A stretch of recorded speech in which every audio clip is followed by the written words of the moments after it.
जैसा कि आपको पता है कि इंडी अलायंस को नीतीश कुमार ने बनाया था। नीतीश कुमार ने तमाम जगहों पर जाकर के और तमाम पार्टियों को एकत्रित करके इंडी अलायंस को बनाया। और जब इंडी अलायंस से नीतीश कुमार को लगा कि फायदा नहीं होने वाला है, इंडी अलायंस के बनाने के बाद नीतीश कुमार को लगा कि इंडी अलायंस की वजह से बिहार की कुर्सी भी चली जाएगी, जो बिहार के मुख्यमंत्री की कुर्सी है वो भी चली जाएगी, और साथ साथ राजनीतिक से पूरी तरह से पत्ता साफ हो जाएगा। तो नीतीश कुमार ने कुछ नया सोचने की कोशिश की और उसके बाद नीतीश कुमार को लगा कि सबसे बढ़िया होगा कि हम एनडीए में शामिल हो जाते हैं, और नीतीश कुमार एनडीए में शामिल हो गए। और जैसे ही नीतीश कुमार एनडीए में शामिल हुए, इंडी अलायंस बिखरना शुरू हो गया। सबसे पहले तेजस्वी यादव की सरकार चली गई, उसके बाद जो तेजस्वी यादव के उप मुख्यमंत्री का पद था वो खत्म हो गया, और तेजस्वी यादव अब नीतीश कुमार पर हमलावर बन गए। नीतीश कुमार के पार्टी को तोड़ने की कोशिश में लालू प्रसाद लगे रहे, और यही कारण है कि वह या नीतीश कुमार एनडीए में शामिल हो गए। अब इंडी अलायंस के एक और नेता एनडीए में शामिल होने के लिए कई तरह की बयानबाजी कर रहे हैं, और इससे स्पष्ट है कि इंडी अलायंस काफी जल्दी जो है पूरी तरह से टूट करके खत्म हो जाएगा। आपको बता दें कि महाराष्ट्र के पूर्व मुख्यमंत्री और शिवसेना के अध्यक्ष उद्धव ठाकरे ने रविवार को बड़ा बयान दिया है। उन्होंने एक रैली को संबोधित करते हुए कहा कि मोदी जी, हम कभी भी आपके दुश्मन नहीं थे और हमेशा ही आपके साथ थे। ठाकरे के इस बयान के बाद कई तरह के कयास लगाए जा रहे हैं। उल्लेखनीय है कि हाल ही में बिहार के मुख्यमंत्री नीतीश कुमार ने एनडीए में वापसी की है, जिसके बाद अब उद्धव के इस बयान के कई मतलब निकाले जा रहे हैं। उद्धव ठाकरे की शिवसेना लंबे समय तक एनडीए का हिस्सा भी रही है, लेकिन कुछ साल पहले बीजेपी और शिवसेना में टकराव हुआ, और अब शिवसेना विपक्षी गठबंधन इंडिया का हिस्सा है। ये तो आप जानते हैं, इंडिया अलायंस का वो भी एक हिस्सा है।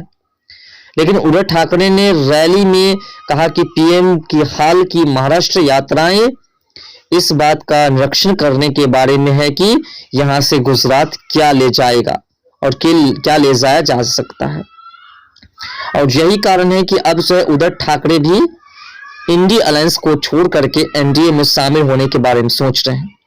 ऐसा इसलिए क्योंकि अब उद्धव ठाकरे को भी लगता है कि अगर हमें पार्टी को मजबूत करनी है, अगर हमें अपनी पकड़ बनाए रखनी है राजनीति में, अगर हमें रहना है, तो हमें सिर्फ एक ही ऑप्शन मिला हमारे पास कि हम एनडीए का दामन थाम लें।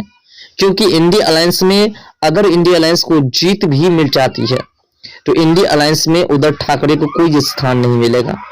इसमें राहुल गांधी, सोनिया गांधी, ममता बनर्जी, अरविंद केजरीवाल, ये सभी मिलकर के पूरे इंडी अलायंस को हाईजैक करेंगे।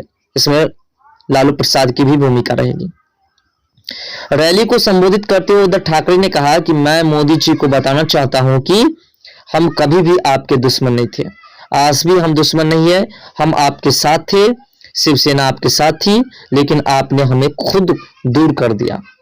हमारा हिंदुत्व और भगवा ध्वज आज भी कायम है, लेकिन आज भाजपा उस भगवा झंडे को फाड़ने की कोशिश कर रही है।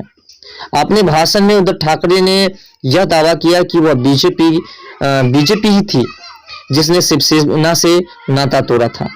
हालांकि रैली में उद्धव ठाकरे ने बीजेपी पर निशाना भी साधा। उन्होंने कहा कि किसी भी अन्य चुनाव की तुलना में साल 2024 का लोकसभा चुनाव अब तक का सबसे अहम चुनाव होगा। लेकिन उद्धव ठाकरे का यह संकेत है कि अगर एनडीए की तरफ से हमें ऑफर मिलता है, एनडीए की तरफ से कहा जाता है कि बीजेपी में शामिल हो जाओ, तो वह तुरंत एनडीए का दामन थाम लेगी, बीजेपी का दामन थाम लेगी। महाराष्ट्र के पूर्व मुख्यमंत्री ने कहा कि अगर भाजपा महीने में होने वाले लोकसभा चुनाव में फिर से जीतती है तो अगले साल कोई गणतंत्र दिवस नहीं होगा।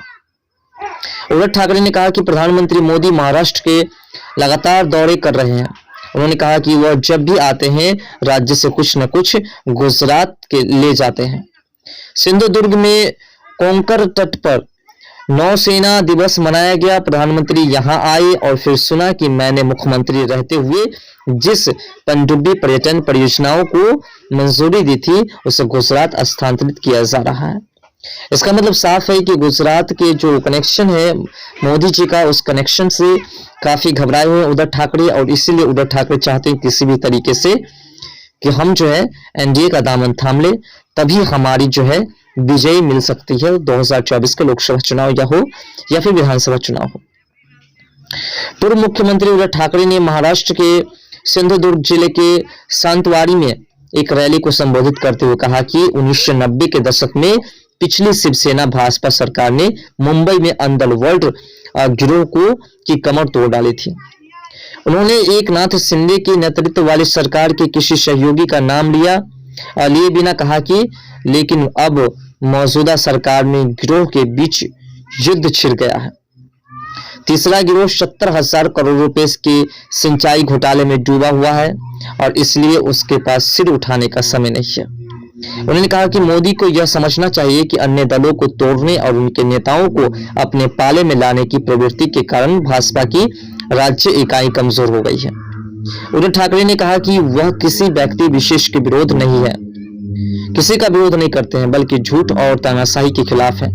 उन्होंने कहा कि देश को पूर्ण बहुमत वाली सरकार की नहीं बल्कि विभिन्न विपक्षी दलों द्वारा गठित इंडी अलायंस यानी कि इंडियन नेशनल डेमोक्रेट्स जो है एक्सक्लूसिव अलायंस के शासन की जरूरत है, जो सभी को साथ लेकर के चलेगी। यानी कि उद्धव ठाकरे एनडीए में शामिल होने के लिए भी तैयार हैं और साथ साथ वह ये भी चाहते हैं कि इंडी अलायंस में अगर हम रहते हैं तो इंडी अलायंस की जीत हो, और इंडी अलायंस की जीत होगी तो फिर जिस प्रकार से कांग्रेस ने इतने सालों तक राज किया, इतने सालों तक बिहार को बर्बाद करते रहा, देश को बर्बाद करते रहा, क्योंकि बिहार की चर्चा इसलिए होती है क्योंकि सबसे ज्यादा बिहार की बर्बादी हुई, क्योंकि बिहार में लालू के शासन भी वैसे ही थे और वो भी अभी इंडी अलायंस के हिस्सा है, और शासन पूरे देश को बर्बाद करने की कोशिश की गई।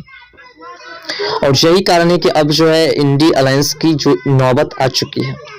फिलहाल नीतीश कुमार जिस प्रकार से इंडी अलायंस का दामन थाम चुके हैं, वैसे ही कोशिश में लगे हुए हैं उद्धव ठाकरे भी कि हमें भी एक बार मौका मिले और हम भी इंडी अलायंस के दामन को छोड़ करके फिर से एनडीए में शामिल हो जाए। अब देखिए उद्धव ठाकरे ऐसा करते हैं तो फिर इंडी अलायंस का क्या होगा, ये भी आप सोच रहे होंगे। देखिए शिवसेना एक ऐसी पार्टी है जिन्होंने इंडी अलायंस को नीतीश कुमार की तरह सहेजने की कोशिश की है, और अगर उद्धव ठाकरे इंडी अलायंस को छोड़ करके चले जाते हैं जैसा कि नीतीश कुमार छोड़ करके चले गए, उसके बाद इंडी अलायंस की कोई वैल्यूएशन नहीं रहेगी और इंडी अलायंस कभी भी टूट करके बिखर सकते हैं। और इंडी अलायंस जब टूट करके बिखर जाएंगे तो आप समझ सकते हैं कि इंडी अलायंस के जो नेता लोग हैं उसका क्या हाल होगा।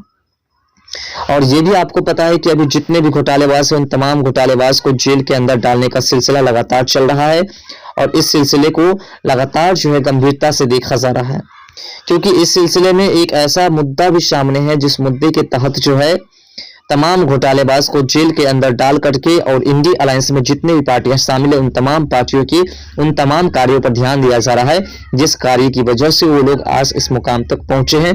शायद उस मुकाम तक पहुंचने में उन्होंने घोटाला किया हो या फिर नहीं, अगर घोटाला किया होगा तो उस घोटाले को खत्म करने के लिए, उस घोटाले को पूरी तरह से बर्बाद करने के लिए, घोटालेबाज को जेल में डालने के लिए यह सिलसिला चल रहा है। फिलहाल आपको क्या लगता है कि इंडी अलायंस के जो एक नेता है उद्धव ठाकरे, जो एक पार्टी उसमें शामिल है शिवसेना, क्या हुआ इंडी अलायंस को छोड़ करके एनडीए की ओर आकर्षित हो रही है, तो क्या शामिल हो सकते हैं या नहीं? और अगर ऐसा होता है तो इंडी अलायंस का क्या होगा? अपना राय कमेंट सेक्शन में जरूर दीजिएगा।